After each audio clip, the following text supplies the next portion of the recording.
کیا بول رہا ہے بھائی؟ ذرا زور سے بول لو.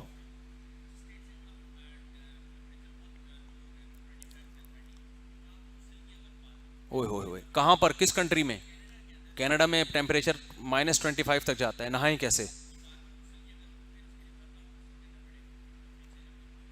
نہیں تو وہاں جب -25 ٹیمپریچر ہوتا ہے تو ہیٹر بھی +25 تک ہوتے ہیں. جی باہر گئے اور آپ غسل فرض ہو گیا تو گرم پانی کا انتظام ہے تو آپ کو غسل کرنا پڑے گا. اگر اس وقت نہ ہو، پانی گرم کر سکنے کا بھی انتظام ہو تو بھی کرنا پڑے گا.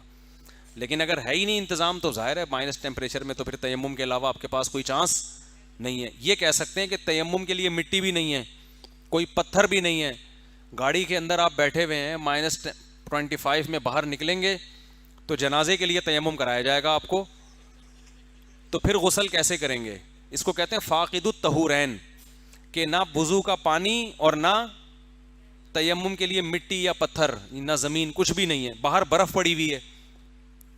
تو اس کو کہتے ہیں فاقد الطہورین. تو اس میں جو حنفیہ کے ہاں راجح قول ہے وہ یہ ہے کہ ایسا آدمی نماز کی نقل اتارے گا، خالی نماز تو نہیں پڑھے گا کیونکہ وضو بھی نہیں ہے، تیمم بھی نہیں ہے، لیکن نماز کی صورت بنائے گا. یعنی اب چاروں اماموں میں اس مسئلے میں اختلاف ہے کہ کیا کرے گا. بعض نے کہا نماز چھوڑ دے گا، مجبوری ہے، بعض نے کہا نہیں ایسے ہی پڑھ لے گا.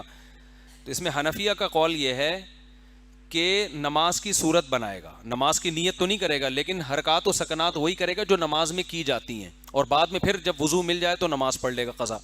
تو یہ صورت اس لیے بنائے گا کہ ہمیں شریعت میں اس کی نظیر ملتی ہے، مثال ملتی ہے.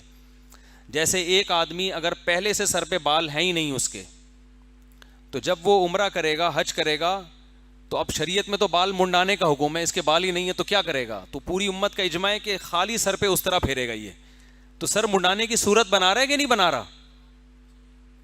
اسی طرح جو آدمی مسافر تھا، روزہ نہیں تھا اس کا سفر کی وجہ سے، لیکن دوپہر کو وہ اپنے شہر میں داخل ہو گیا، تو اب روزہ تو نہیں ہے لیکن اب روزے داروں کی صورت بنائے گا. اس کے لیے کھانا پینا حرام ہو گیا، اب ناجائز ہے. تو احناف کی جو عقل ہے نا بہت تیز کھوپڑی ہے. وہ کہتے ہیں اس کا قرآن و سنت میں ثبوت نہیں ملتا لیکن اس جیسی مثالیں ہمیں ملتی ہیں. تو فقہ حنفی جو سب سے زیادہ فالو کیا گیا ہے نا، وہ دلائل کی قوت کا ایک بہت بڑا دخل ہے اس میں. تو وہ کہتے ہیں کہ صورت، اس کی مثالیں ہمیں ملتی ہیں تو اس پر قیاس کیا ہے. جب آپ کے پاس صریح حدیث نہ ہو تو پھر قیاس بھی ایک شرعی حجت ہے. تو ہمیں مثالیں ملتی ہیں. جو عورت حیض میں تھی، روزہ نہیں رکھا لیکن پاک ہو گئی حیض سے، جیسے ہی پاک ہوئی ہے تو اب کھانا پینا چھوڑ دے گی وہ، کیونکہ پاک لوگوں کے حکام میں روزہ تو ہوگا نہیں، کیونکہ روزہ تو صبح سے رکھا جائے تو روزے کی صورت بنانی پڑے گی.